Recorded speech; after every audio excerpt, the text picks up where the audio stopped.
ప్రేమతో పలకరిస్తే పరాయి వాళ్ళు కూడా అయిన వాళ్ళు అవుతారు. కఠినంగా మాట్లాడితే అయిన వాళ్ళు కూడా దూరం అవుతారు. అందుకే అందరినీ ప్రేమగా పలకరిద్దాం. పోయేదేముంది? ఒక్క మాటే కదా. సముద్రం అందరికీ ఒకటే, కానీ ఈత వచ్చిన వాడికి ముత్యాలు దొరుకుతాయి. వల వేయడం వచ్చిన వాడికి చేపలు దొరుకుతాయి.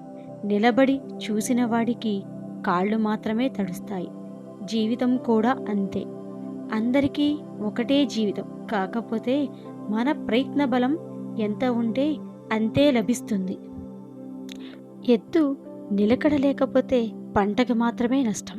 కానీ మనిషికి బుద్ధి నిలకడ లేకపోతే మొత్తం జీవితానికే నష్టం. గెలుపుతో సహవాసం చేయండి, అది ఎప్పుడూ మనతోనే ఉంటుంది. ఓటమితో ప్రేమలో పడండి, ఎందుకంటే ఎన్నిసార్లు పడినా కొత్తవి నీకు నేర్పుతూ నిన్ను విజయం ముంగిట వాలేలా చేస్తుంది.